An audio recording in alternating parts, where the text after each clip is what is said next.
Well, it looks like the music slightly overran. Didn't get the timing 100%, but we're there. Another week, another net, and it looks like it's going to be a good one. Lots of people seem to have logged in so far. We'll have a look at that in a minute. A couple of little messages. Roger G3IUZ has been trying to get his system working. He's had problems with one of his amplifiers that feeds the Pluto, so he's using his ports down, and he's trying to use Freestream Coder, which I must admit the program I can't remember, but I think it's very similar to DATV Easy. The picture he's got working fine, but no sound. And I think, wasn't there a problem with the virtual camera or something that you needed to use an earlier version? He's got the virtual cable installed, so anybody that can throw some help to him that way would be appreciated. And to Simon, who I think has probably gone out with the dog, which is that I think Mike can probably answer. Was it Mike that's disappeared actually?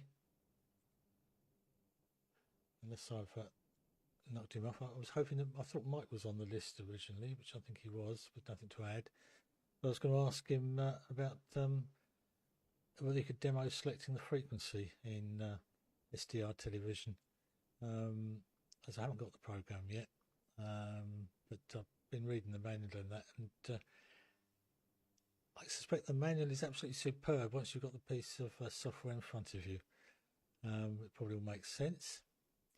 And Rob BK3IE has been having another go at me, saying that it's his fault that he's bought a Zoetech encoder box. So I'm praying that that's going to work well for him, as it does for me.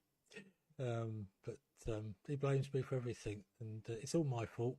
I'll take responsibility for it all. Right, let's have a look and see who's on this week.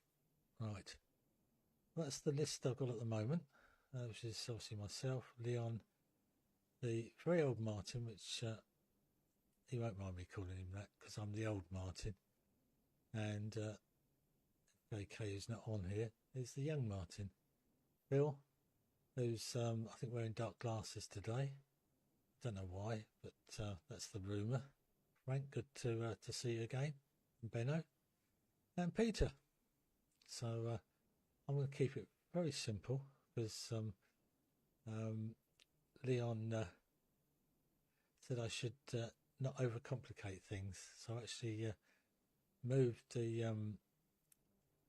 OBS that's now sitting right in front of me, and hopefully I'm looking more at OBS than the camera.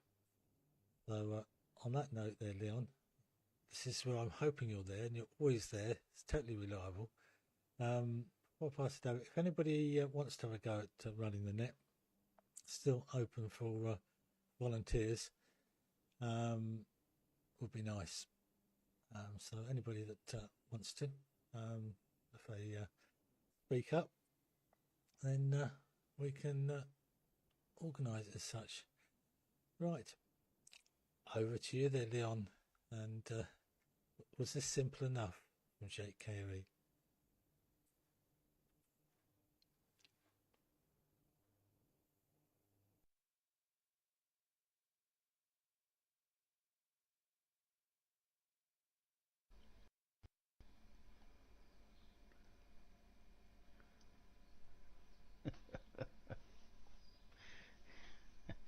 Okay, Martin. G8KOE and the group. This is it1 Mike saying hi to everybody. Good morning, good afternoon, and good evening. Yes, that was nice and straightforward. You see, no hiccups, no funnies, nothing.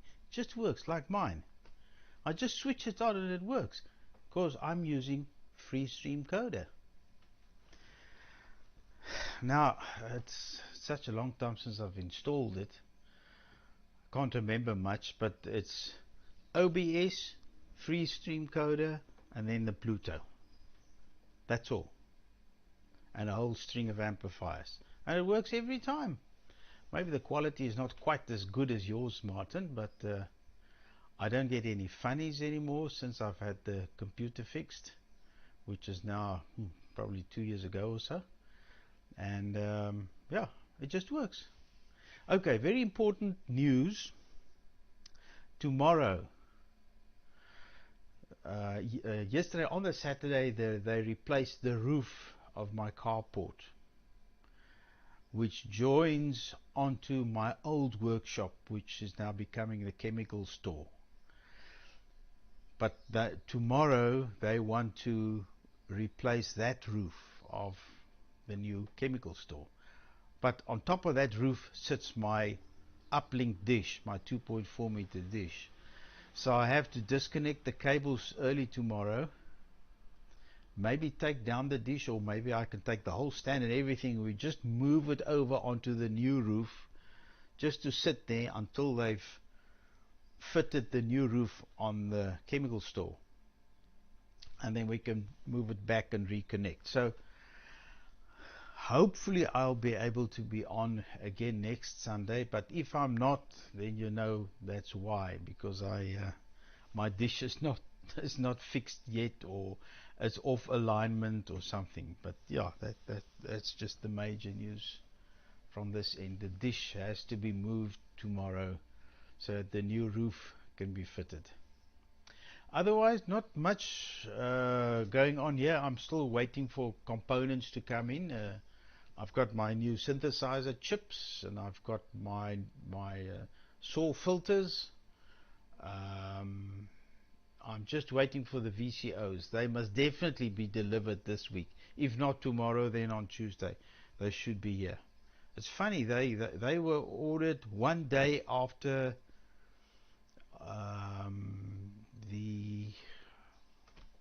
not the synthesizer chips, that comes from China. For the SAW filters. I ordered the SAW filters, and the next day I ordered the VCOs. But they somehow got stuck. I don't know where and why. But anyway, it's all been cleared, and it is in Cape Town the last time I tracked it. So it should be here tomorrow, I think. Then I must start making test boards to test them individually and link the lot up, and yeah, in the end, a whole UHF receiver.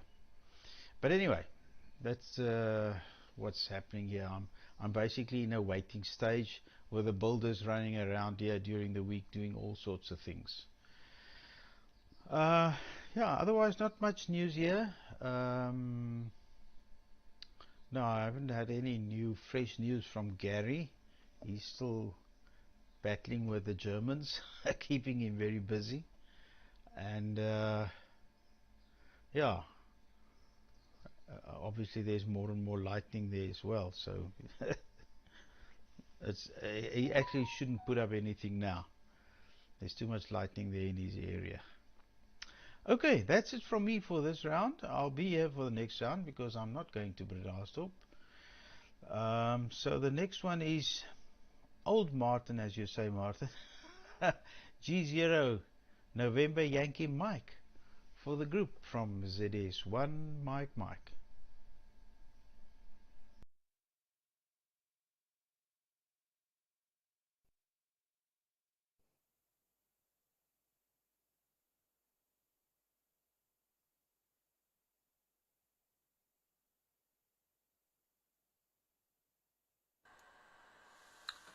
Yes,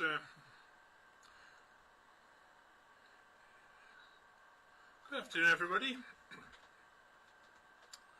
Thank you for passing it to me, Leon. Good afternoon to you, and hopefully you get your roof sorted out. It's one of them things, isn't it? You have builders in or whatever, and it seemed to upset the whole thing. Well, I don't know where to start. I've got a problem for all of you. What do you class as junk. Do any of you collect electrical components, electronic components, or do you just let it build something, all the parts you want, and that's it? This is the second time in my life I've come back into, shall we say, amateur radio. I've had various other hobbies as well. And over the years, 70 odd years of radio electronics, I've collected vast amounts of components, and I never know whether to save them or not, whether they'll be of use to me in the future, or just bin them. Am I going to need it? Since this last time, and now everything's digital, I'm finding myself getting to the same position again. If I order something, if it's only £2 or £3, I'll order 2 or 3 of them, so I've got a couple of spare, and that's how we go on. But I'll see if I can show you this sort of thing. A huge condenser. Is it worth saving?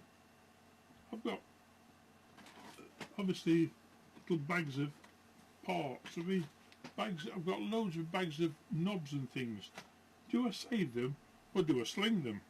Now you get to the other end of the scale. I've got a large bag of crystals here. Are they worth saving, or should I sling them and get rid? And something like this, I've just fixed this stuff from my stock at the bottom of the garden, as it were. Large, mega-sized condensers.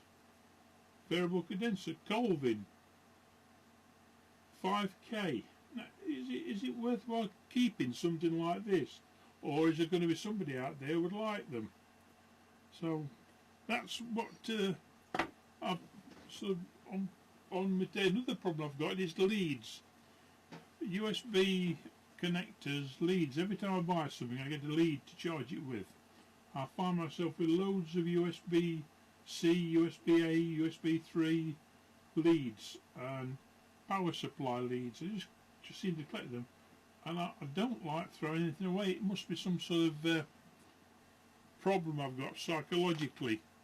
To keep the things and don't get rid of them. But anyway, I'd be interested to know what other people collect. It's a bit different now with TV. You can see around somebody's shack. Yeah, I'm being quite nosy, and I think, oh, mate, the bloke's got a old, HRO over there, something. I think, well, there's a pile of coils for it. And think, I wonder why he's saving that thing. And then you get somebody else with a pristine shack, beautiful. Everything's modern, spectrum analyzers, signal generators, everything's all laid out beautiful. Me, it's chaos. I've got stuff everywhere piled up. Is it worthwhile keeping things for posterity or not? I don't know. So that's I've sort of collected stuff over the years. Anyway, question. That's about all I've got to say, really. I've been messing about building a wireless node over the last few weeks, and sort of everything's sort of stuck in there. It's more or less finished now. I've just got the software to load onto it, and hopefully it works. Well, we'll have to see. But the same problems with that. If you buy one thing and you think, well, it's only a couple of quid, shall I buy 3 just to have a couple spare? You carry on, so the things mount up, and it's so easy now to click a few clicks of the mouse, and 2 days later, or even less, the postman drops a letter to the letterbox with your parts in. It's quite it's handy that way. But I used to be really chuffed if I could start building something without out of all the parts I got, spare bits that hadn't cost me anything. But that's the way the world is, I suppose, at the moment. Anyway, I don't know. Be interesting to see what everybody else does. Well, which of the people on here save their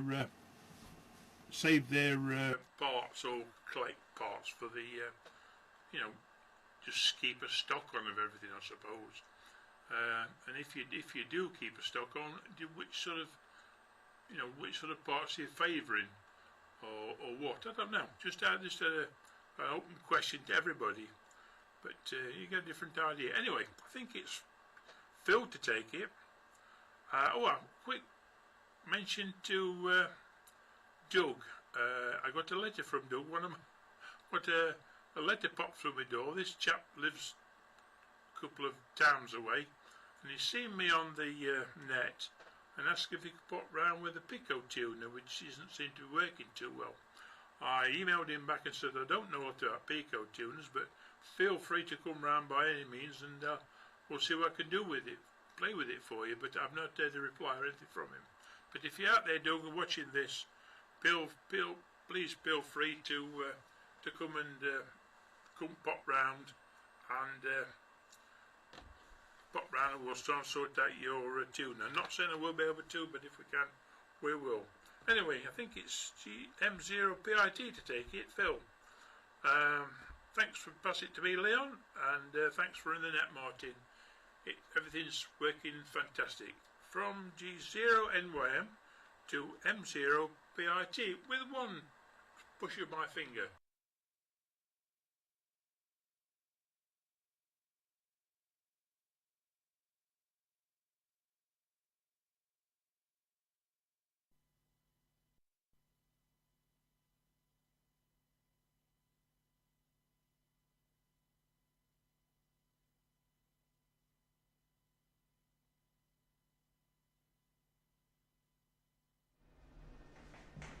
There we go. Should have some audio. Yeah, there we go. Good afternoon, good evening, good morning, wherever you are. Personal message from me. I'm not feeling too good today. Was out last night and I overindulged on the liquid front. So I'm suffering today. My own fault. But there you go. Yeah. But it was a good night. Yeah, Leon Builders. Yeah, I delayed having my kitchen done. I may have mentioned this. But I delayed having builders in purely because it was a massive job. Wall had to come down and windows had to be made smaller, etc. Anyhow. And I didn't want any old builder, so I just don't trust them. And it turned out there's a chap in the village. I didn't realise he was a builder as such, but anyhow, I knew him, and because of that, between the pair of us, we did my kitchen. But it was great having somebody that I knew, and secondly, that I could trust. So yeah, I wouldn't like to have it done. Well, I didn't have it done by anybody that I didn't know, because God knows what would have happened. The damn house could have fallen down. I don't know. Or like some friends of mine over the road, they had a big extension built, and at the beginning of it, the builders wanted, I'm not sure if it was all the money or it was a big down payment, and they started the work and never finished it. They just disappeared with all the money, which they've lost. So, yeah, you got to be careful with builders. Martin, component collecting. When I left, when I was in my middle, about 25, I suppose, I left my place of birth, which was Brighton, and at that time I was building all sorts of equipment, and I had a massive stock of all sorts of stuff, you know, electronic stuff, and not equipment as much, but components, not necessarily new ones, but components that were salvaged. So I mean, this is what's this, early 80s, and it was difficult to get hold of components, etc, and when I moved out, I just had a big empty out, because at that time I'd had enough electronics, and virtually everything that I didn't give away went in the skip. Um, and I didn't do a great deal of building at all, only little bits here and there, and it wasn't until I sort of came up to where I live now 15 years ago that I started doing what I did before, the same as you. You got this project and you order these cheap components and you think, well, what's the point of ordering one? I might as well order, 2 or 3, or rather than going for 10 resistors, you order 1,000. So yeah, you end up with this massive stock. I mean, I don't know how many 7.4 series ICs. I must have hundreds of them, absolute hundreds. And I've got loads of EEPROMs as well, brand new EEPROMs, never been used. I've got loads of them. I keep thinking to myself, what am I going to do with all this? They'll never be used again, but I've still got them. But there we go. What have I been up to? Well, I've been basically getting ready for my next trip, so I haven't really been doing any real electronics. So I did get my backup server up and running yesterday, and I basically downloaded or backed up all my user data on all my TV PCs. So that's all now backed up onto a server which is under my control. So that was a good job. But it's quite interesting. I mean, I run, as everybody knows, I run Linux. And some really strange things can happen when you're doing a backup. It's just a file transfer of all the files, but not the operating system. But there's an emulation program called Wine that I use. It's an emulation program to run Windows programs on Linux. Now, the folder, the Wine folder, which says it is whatever it is, I don't know, let's give it a figure. Let's say it's 2 gig in size. When you do a file transfer of its contents, it will go forever. Basically, mine was, I don't know, it was about 4 times the size of what it was supposed to be, and it was still going. I have no idea, and I don't understand why that is the case. But anyhow, yeah. But apart from that, all my files are now all backed up on my little server.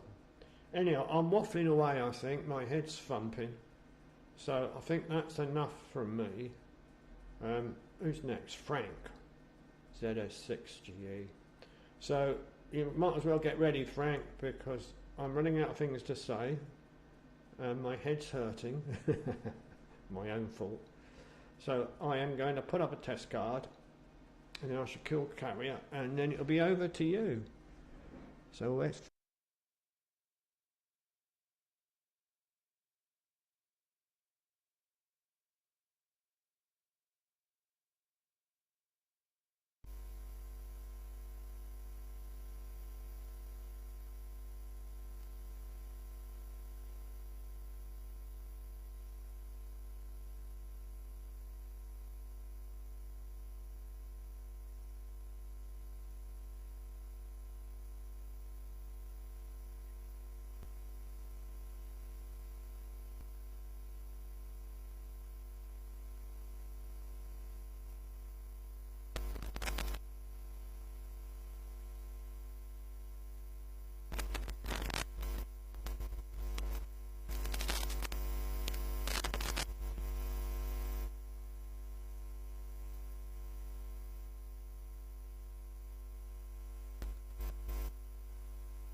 Okay, 3 Fox Bravo 3.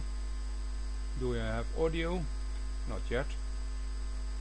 Let's see if I can. Have some sound. Yeah, I have sound. Sorry. Apparently I had the same problem Frank had. There's a buzz in the background. And the buzz is gone. I have audio now, yes.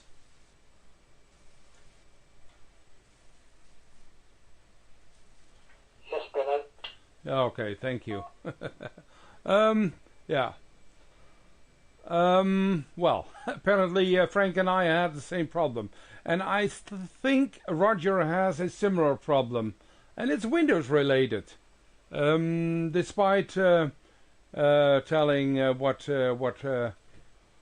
Papa Charlie 7 Golf Mike was advising, which is good advice, go back to previous old versions. It's not the solution for all the problem.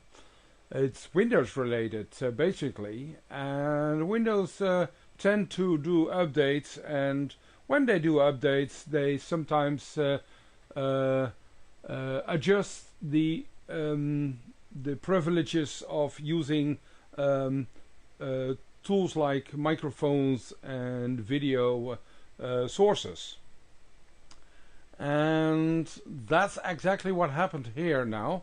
So I quickly just put on my headset and I reinstalled my headset and now I have audio. I have another audio source which didn't work, which just gave me a buzzing sound. So I will fault find that one later.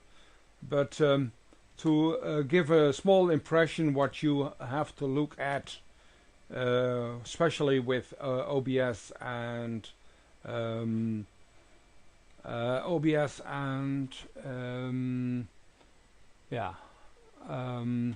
in related with the software you're using, like DATV Easy behind it. I am at the moment looking at my screen. That's not the one I want. Let me go.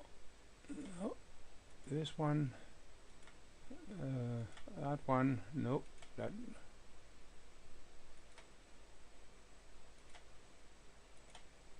So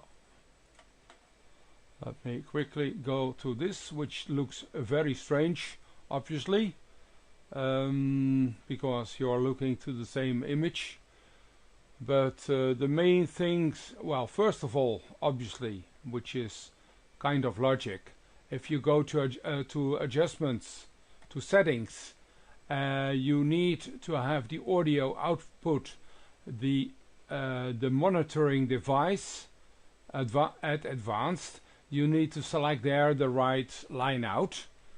If you're using the line in the virtual audio cable, you need to select the right audio device, but that's not all, and that's part of the problem I have at the moment, because it's the part where you set the audio monitoring device, and obviously if you go to any sound source, and I am looking at for instance this one, if you look at my my microphones, it's all monitored, and yeah, it's in Dutch.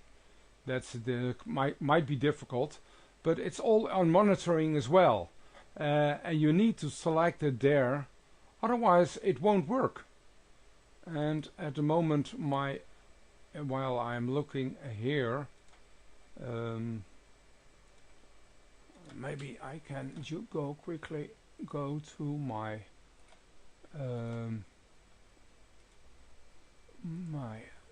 let's see if I have my audio sorted out now. Yeah, that's not sounding right. Nope, it's only doing buzzing sound, so must be something simple like a loose battery or a loose contact or something. Okay, let's go back to my camera. Well, First of all, hi guys. Wasn't there a few weeks? I was quite busy with work and also family affairs. A few birthdays I had to go to on Sunday afternoon, and other things I had to do on Sunday afternoon besides working. So I was quite a bit off. And yeah, having said that, I did a lot of things in the meantime, and I'm not going to bother you anything. I am playing with a bunch of Arduinos, which are all broken to certain states. Well, I know they are only a few bucks, but I thought it was nice to get it organized and to figure out what is wrong with them, because I used for a project a few and I broken a few, and apparently the USB device, which is a CH340, was broken. So I ordered a bunch of CH340s and I tried to install them, and now it's working. It's still not working because it doesn't recognize anymore. So yeah, I think for the fun it's nice, but if it's broken, just throw it in the bin. And that it goes with everything you think you don't need, but you know if you throw it in the bin, you probably need it tomorrow, like Mike said, and that goes for a lot of stuff. A good thing, Martin, to if you want to organize your old stock, just move around, remove, or go to another address, another city or whatever. If you move your shack a bunch of times, it will clear out a lot of old stuff, and that's basically the best advice I would give you. Besides, keep it in the bin, keep it in the on stock somewhere, because the minute you throw it out, you need it tomorrow. That's for sure. On the other side, I don't say any yes anymore to anyone who brings me stuff, because that was a time, many years, I was famous for the delivery of the old broken stuff.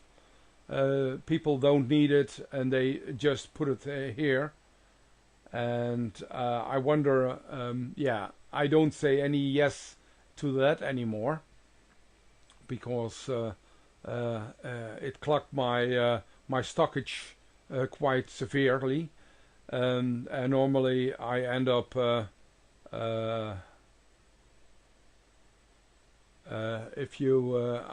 end up going to the garbage center a few times per year just to dump all the old stuff, and yeah, according to my missus, I still have too much, and I always tell her that I need everything, because I don't know what I'm going to repair tomorrow, but that's why I need the stock. Okay, well, Martin, sorry, Frank, I hope you solved your problem. Maybe you can take it after me, and otherwise Peter, BZY, the frequency from Papa Alpha 3 Fox Bravo X-ray, and I will figure out why my other microphone is not working in the meantime. But maybe a gap for Frank, Peter, see if he solved his audio problem yet. From Papa Alpha 3 Foxtrot Bravo X-ray, passing it on to the next bloke. And yeah.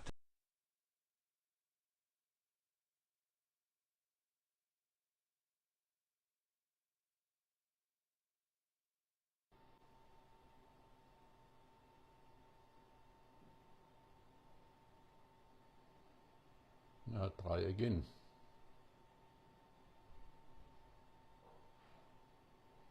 Try again. Yeah, okay. That is the weirdest thing. Good day, everybody. It looks like it's a microphone connector into the computer that's all of a sudden decided not to work. It was working half an hour ago, but that's the way it works. And yeah, the webcam audio, I can see it optically, but nothing is coming out. I haven't used it for ages, so I don't know, there might be some setting somewhere. So something to investigate. Anyway, yeah, the components business is a classic. In my case, I was working also in components for some time, and yeah, they are behind me in the cupboard, in the doors. If anybody can remember.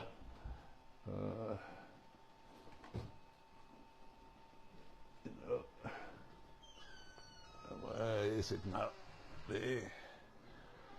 There are all the bins. I have 2 cupboards full, and it's a classic. Yeah, one might need it one day. And not so long ago, I was repairing an old piece of equipment. Wasn't even all that old, but it was a bit of an odd one, and I could use a component that was about 38 years old. Yeah, so that's the normal thing. Okay, what I wanted to show is, or mention, and I might need a bit of help, is interference I have. Let me go.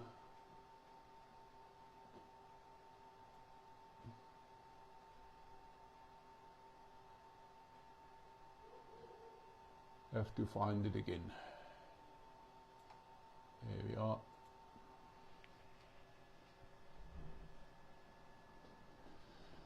For a few months now, I have that problem that I have noise on the RF bands.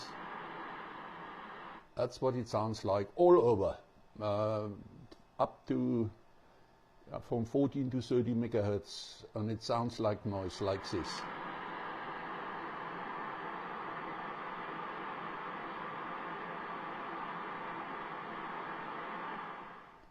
And it's S9. So eventually I decided now that's for the birds. And I made a plan to go noise hunting. So I quickly built a loop and I went noise hunting. Let me just try this way. There we are.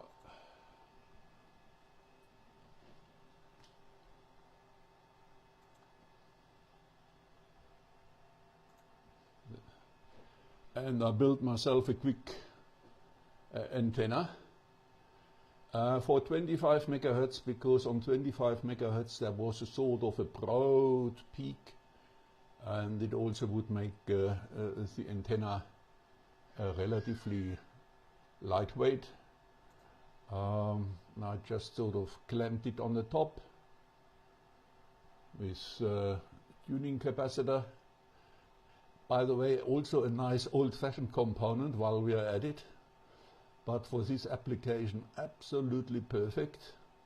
And I had about 3 or 4 or so still left. They tune just marvelously. They're better than the old Philips ones. You can see the thread here is much better. And for simplicity's sake, not this one, this one, I just made a toroid and coupled coupled it into that.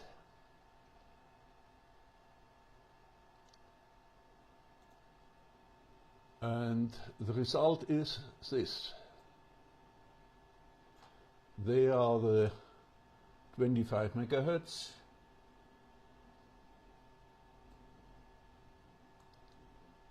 And if I make that a bit bigger, 25 megahertz, 18.5 ohm and plus 25. Not too bad. So with that I went hunting, and it turned out that it's a neighbor not too far away from here. It's a solar installation, and it absolutely kills everything. And I used the SDR radio and the laptop. I'll show that just now. Let's take that off. There we are. Just used this.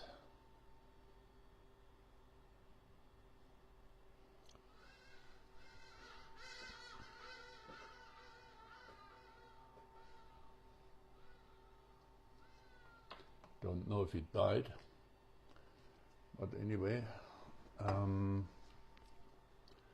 me close that, close that, close that, close that. Here we are, okay. Yeah, so use the SDR radio and the loop. And I also used Leon, the 25 megahertz loop, which you helped me build. It's not very sensitive because it's not tuned. It's just a passive loop. But for close-up work, perfect. So that worked quite well. Now the question I have is following. I go back again.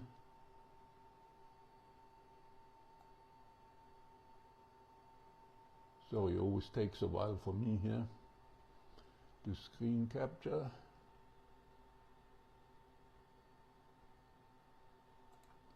Because of the mismatch, I added a 1-to-4 transformer.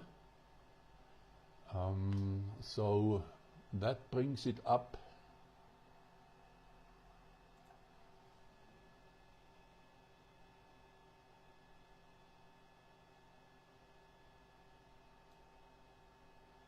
There we are. Doesn't look so bad, does it?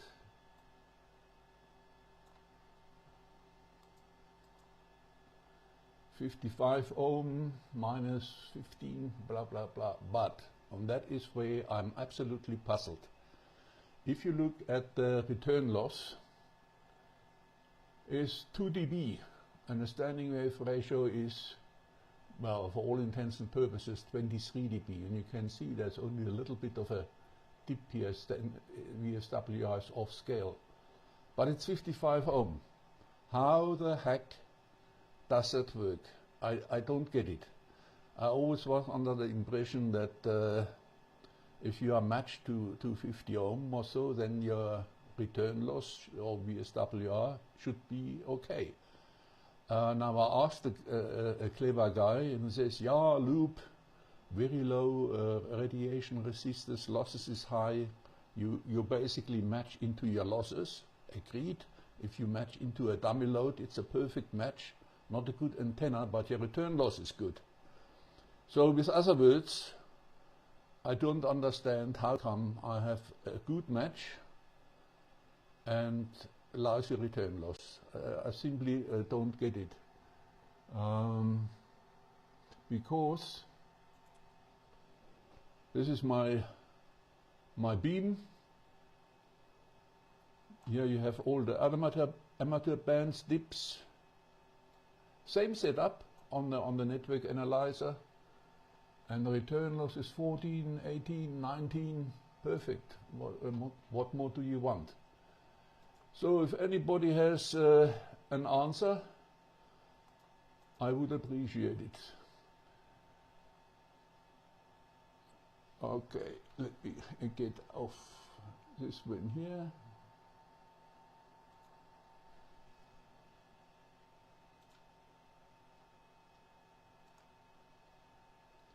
Sorry, takes a while.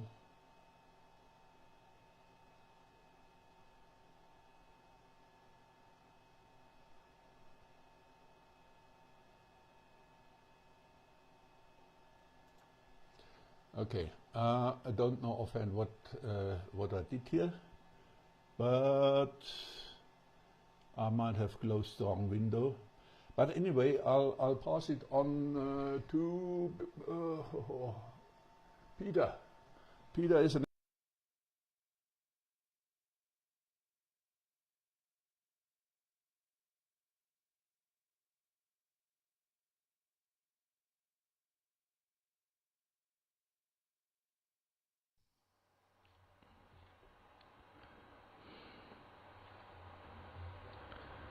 Yeah, GW7BZY. Can you hear my own voice? Not that one too particularly. Yeah, I can hear something going on there. Hopefully it's loud enough. It doesn't look very loud here, but we might just turn it up a bit. I think we'll give it a bit more gain. Get it at the end, stopping a bit. Yeah, that'll do. A little bit better. GW7, oh, maybe too good. GW7BZY over in Wales. Nice sunny Wales today as well, which is unusual. With genuine bokeh. I'll go for a bit of a bokeh. People think it can't be done with a two-third inch sensor, but obviously that demonstrates it can be. Yeah, what else? Related. Not a lot really. Phil, builders. I've got a builder bud. He's done all my work for me for the last 10, 15, maybe 20 years. Unfortunately, he's as old as I am. I'm not faring quite as well, so his eyes are going. So I might have to do some more refurbishing before I sell up and quit. So I don't know what I'm going to do. I dread to think of, employing someone I don't know to do any work at all, never mind building. And how much it's going to cost me, I don't know. I can't imagine. I know it's going to be far more expensive and a lot riskier, so I don't know. Shoes. We said, have we got more? Was it Mike there? Have we got more radios and shoes? Well, if you count them as pairs, probably I do have more radios. But I'm thinking if I was looking on Amazon or Alibaba, and there was radio, 100-watt radio, 70 centimeters for £17, a mobile radio. Which I am sort of considering making my own repeater. We had a repeater local. I don't know about a whinge about a DMR repeater that went off there after I spent money on a radio. But £17 for 100 Chinese watts, probably about 75-watt radio, and I could only run it, I suppose, really at 25, and without having to get lots of licenses. That might be an answer. Have my own radio. I've got property on the mountaintop, so that might be a place to put it. As for throwing stuff away, I had a leather jacket which I had when I was 17, with my old motorcycle jacket, and about 20 years later, or 20 years later, I suppose, I finally threw it away. Been in the garage, gone a bit mouldy, and I said, I'll never need this again. I've not had a radio since I was a motorcycle since I was about 20, and didn't see me getting another one. And suddenly, within 2 months of binning it, I had a motorbike. So there we are. Not that it would have fitted me, of course, but that's neither here nor there. So don't throw it away. Maybe sell it on eBay. That might be a thing. Martin, sorry, old Martin, or really old Martin. I think maybe eBay's the way. There's always going to be somebody who wants that old stuff. People refurbishing old radios and what have you, and they'd be grateful to get it rather than binning it literally. I think that's a good way. That's about it really. Good to see everybody there. I'm looking at my list. Say hello to Frank. I don't know if I've seen you before. of course, Phil there, and Martin, KOE, King of England, good to see you, and Benno there. Seeing people having trouble with the sound. Of course, the answer is vMix. Whatever woes you have, vMix will be the answer. I've never had to reset any sound, any video, or any drivers, or reinstall anything. It just does. You pay your £60, and that does you then. It just works, and it gets updated in regular intervals, and just works. And that's what I wanted from my equipment as well as from my PC. D-Traffer, as they say in Welsh and Cymraeg, without fuss or without issues. Yeah, valuable. Yeah, Mike. Yeah, and that brings me another one that I binned, and that was my Belstaff Trailmaster. Got a bit tatty looking. The wax needs re-waxing. Do I really want this? No, I binned it. It's worth dreadfully vast amount of money now, so I'm really sad about that as well. But never mind. And the new Belstaffs aren't a patch on the old ones. The old ones are proper cotton, and they're now the sort of nylon-y sort of nonsense. No. Anyway, I'll hand that round. Who am I handing it back to? I think I'm handing it back to King of England. Over to you, Martin, with a test card. And shall I do a cube zoom, a cube roll, a roll? There we go.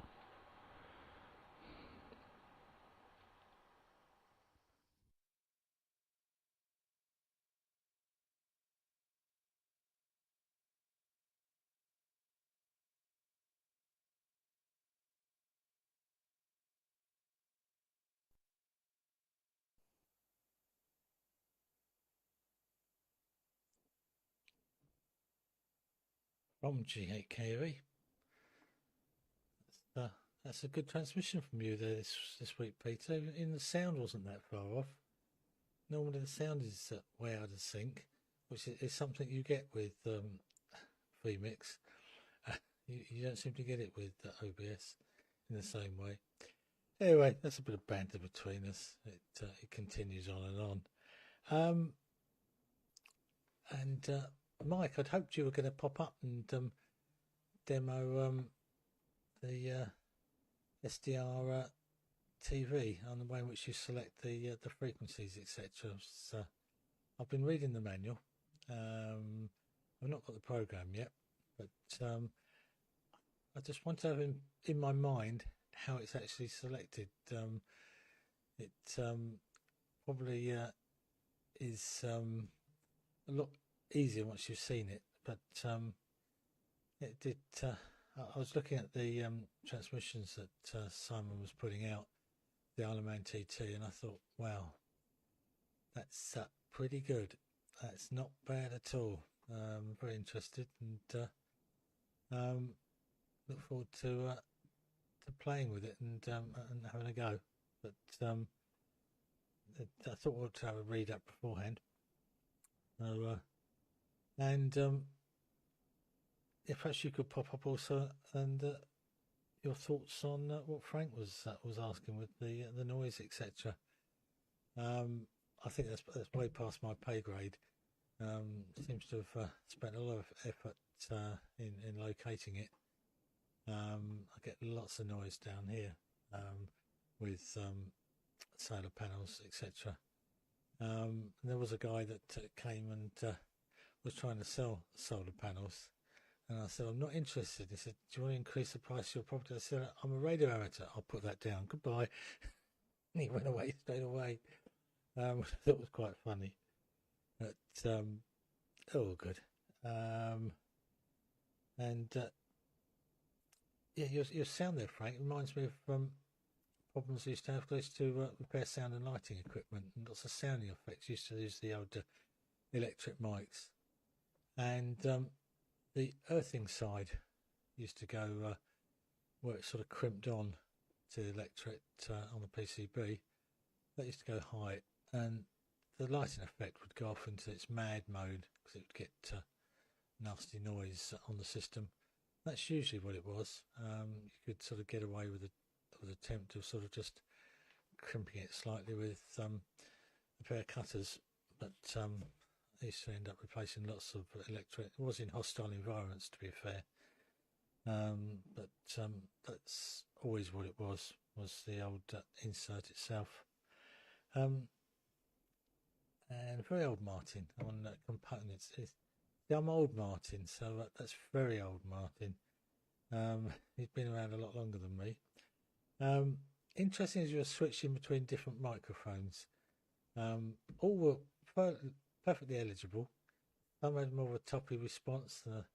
I must admit, I stick to the same microphone and have that selected in each of the scenes, so it doesn't change. One of the microphones was a more fuller sort of sound, but and component-wise, yeah, I could cry on some of the things I've thrown away. Most of the things I've thrown away have been because I've moved. When I moved from Sussex, I didn't think there'd be any opportunity where I was moving to actually do any DATV or whatever, and I gave away all sorts of things, particularly lots of 10 giggy stuff, waveguide, and yeah, I don't know if I go into the various bits and pieces. Aerials, I gave loads of aerials away, loads of tonners and JVL quad loops, things that I had at the time. Anyway, we can cry a little bit over that. And I have a lot of 7400s and such like ICs which can't see me using, but I've got them anyway in the thing. And Benno, yeah, I did speak to Roger, and he's got selected in OBS the correct positions. He's streaming to ports down, which is where it loses me a while. It's a long time since I played with the ports down. But I seem to recall something to do with the virtual camera in the past, that it needed the one that had sound included, which I think is the sort of plug-in one as opposed to the one that's built in. Certainly was in I don't know.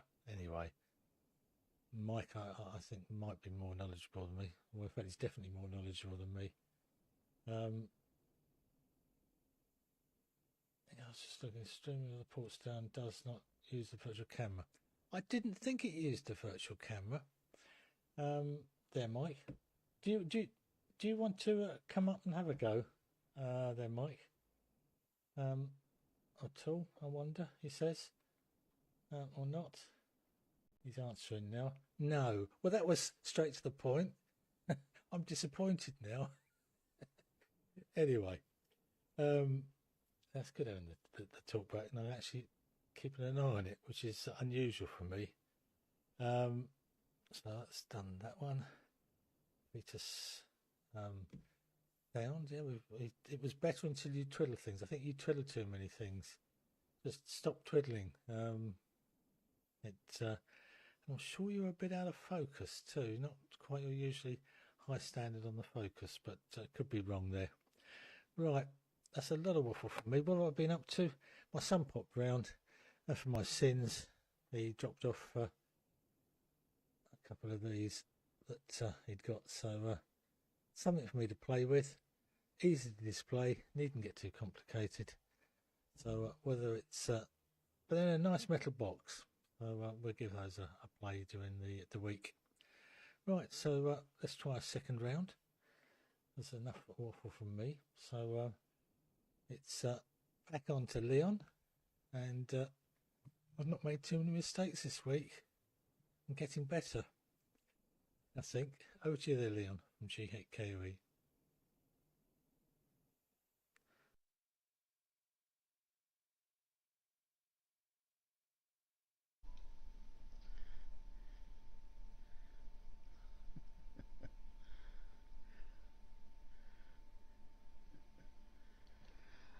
Okay, Martin. Yes, G8KOE in the groups. It is one Mike returning. Yes, you see, keep it simple and it never drops you. It just works. Yeah, okay. Yeah, I think Mike is scared that you're going to bug him with so many questions on this new SDR TV thing that He'd rather stay out of it. But hi, Mike, if you can see me. Right, Martin G0NYM with the old components. Yes, now that is a very, very difficult story. I've got, not like Frank, a cupboard, 2 cupboards with components. I have 1, 2, 3, 4, 5, 6, 7 rooms full of components. Yeah, it's difficult. For instance, for the last 40 years, I've been accumulating just 10 gig stuff, the little bit that you can get hold of in South Africa. Waveguides, anything waveguide, WG16. I wasn't interested in WG15 or any other size. WG16, that's the one for 10 gigs. Klystrons. I started with Klystrons. The X-band Klystrons all couple onto WG16. Right. Built some primitive little FM links and stuff with Klystrons. And so we carried on and carried on. Magic T's, directional couplers, you name it, I've got it all. Wave meters for X-band. And now, here we're using X-band every day now. Who's using a waveguide? Nobody. The L&B's got it all built in. You come down at IF. But I don't think I'll get rid of them quite yet. I love my X-band stuff. It just looks nice. I've got a whole X-band test bench for making miniature aerials and checking their radiation patterns and stuff. And other X-band sets, attenuators and couplers and you name it. I've got it all. But we never use it nowadays. So that's the one side of the coin. The other one is I've got too many hobbies. So it's okay if you're only hoarding RF stuff. But I also hoard chemicals because I love chemistry. I do all sorts of other things like electroplating and model rocketing and photography and X-rays and stuff like that, which uses different chemicals, which some of them are easy to get, although nowadays in South Africa the chemists don't have chemicals anymore. They just have pills and things like that. If you really want chemicals, it's not so easy to get hold of it, and it's become very expensive. So whatever I can lay my hands on, I grab it. So that's why I now have a chemical store. Yeah, so hoarding old stuff. What did Phil say? Martin, okay, old components, yes. I've still got Klystrons, TR tubes, traveling wave tubes, the whole selection of valves from 56s, 28s, 80 rectifiers, right down to acorn valves, new vistas, the whole tutti. I've got them all. Because now and then I just get this urge to play with HT and quickly build a little valve regen receiver or something, or I once bought a whole Buccaneer aircraft radar. It's a huge thing. It's this round and maybe 3 or 4 foot long, with a little steering dish and everything. But it was all valve, miniature little valves, hundreds of them in that thing. That thing must have drawn a lot of current. Anyway, so I once built, I think I've showed to some of the guys already, I built a little 80-meter transmitter with 2 of those valves. And I was just sitting keying, just with a croc clip on the HT. I had a little transistor inverter to make HT. I wanted the thing to run on batteries. And it was working fine. And a guy in Cape Town came back to me and said, oh yeah, I read you loud and clear. So sometimes I feel like just fooling around a bit with old stuff. It's the same with components for big HF linears, you know, HT transformers, huge things, 5,000 volts and that sort of thing. Broadcast equipment. It's very hard to part with those things. At one stage I said, if I haven't used it for 10 years, it can go. But then I said, no. I've got too many hobbies. I can spend years just on model aeroplanes or just photography. So I don't touch the RF stuff. That doesn't mean that I'm going to chuck away all my RF stuff. So yeah, very difficult. Very, very difficult. Phil, yeah, sorry about your throbbing head. Frank, okay, yes, I could immediately hear, and when you touched your microphone, that was an open grid hum. Oh, wind blowing around leaves.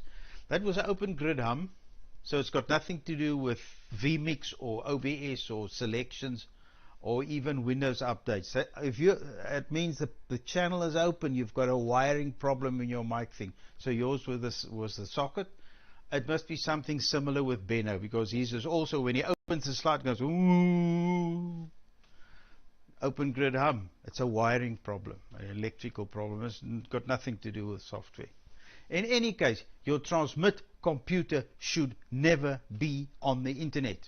Mine never ever goes on the internet. So it stays the way I've set it up. It always works. Okay, now Frank, okay, you've got the noise on HF. Oh, I also had noise. Yours is S8.5 according to that video of yours, not S9. Mine was a solid S9, but mine wasn't a hash like yours.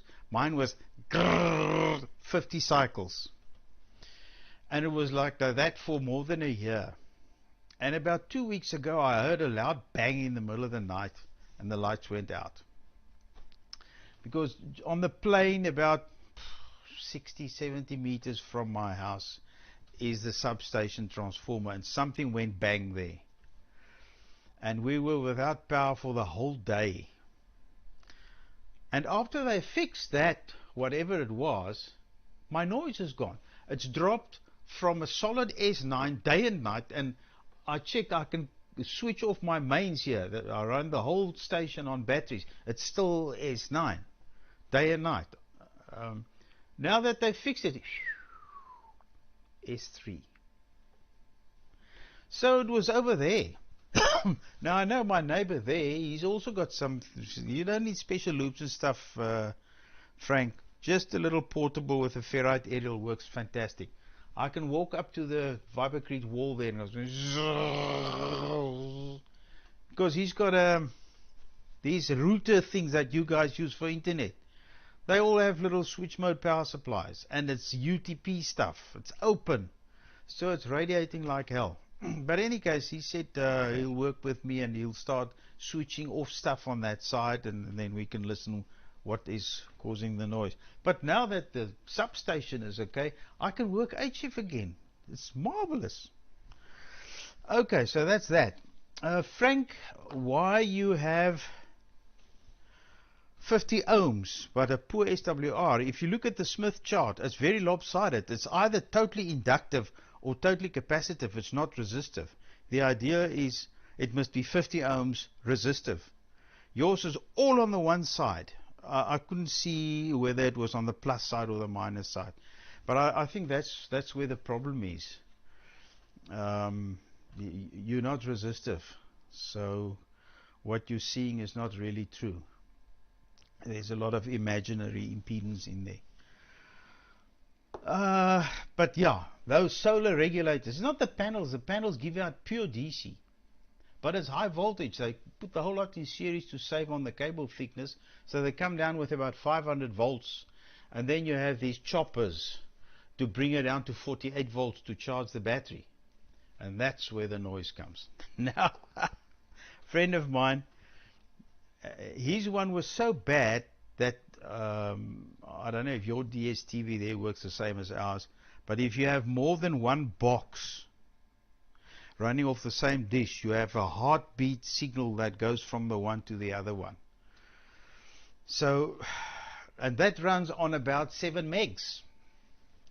And it was killing that. The master station would get perfect DSTV reception. But the slave one in his bedroom, which uses the heartbeat, nope, it just says no lock.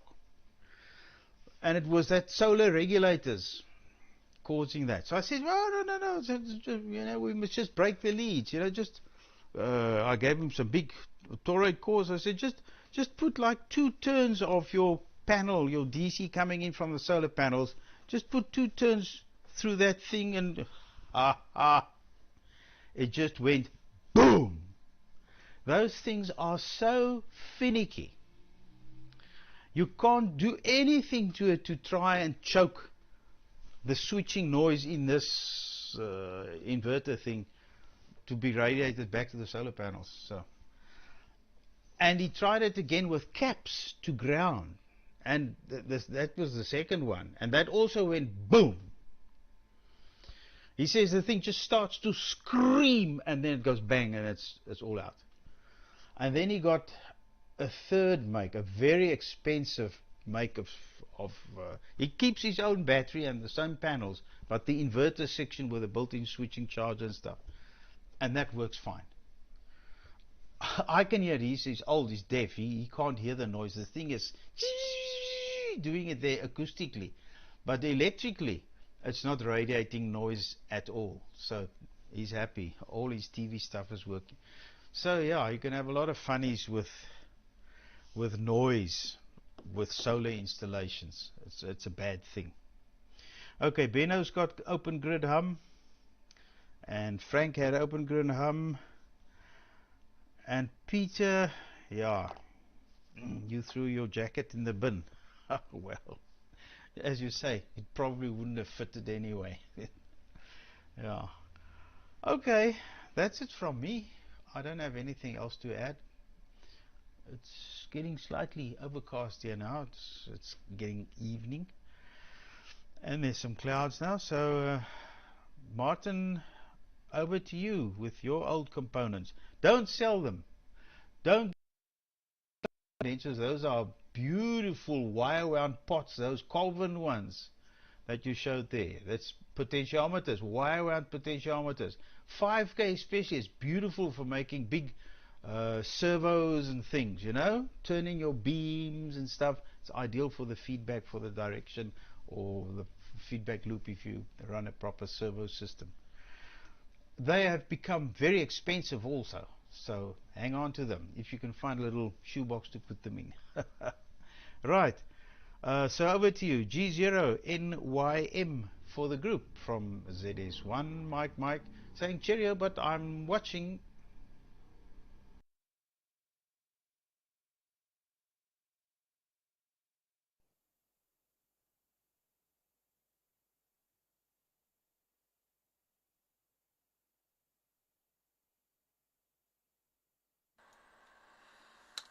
Yes.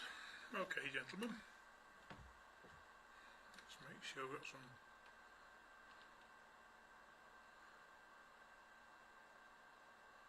Yes, yeah, everything seems working fine. Okay, Leon. Oh, far too much for me to mention. Talking to me. Okay, all the components and rules full of them. The X-band, and yes, it's. You've got a worse habit than me, worse habit, shall we say. I also fluctuate with this and photography.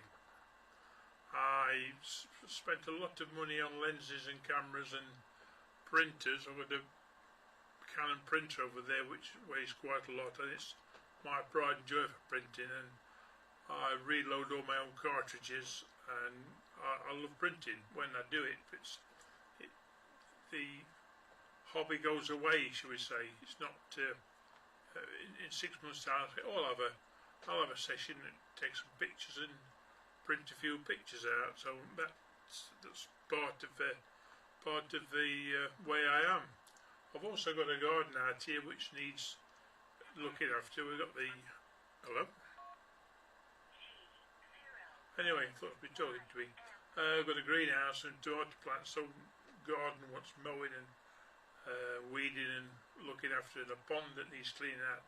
So that takes some of my time. Also, over the years I've done a lot of photography in the early stages, developing and printing the old mixing chemicals, you know, Acutol and D163 is it? And developers mixing those up, and the old film cameras. Yes, I've not done any of that for a very long time, but that's how I started up.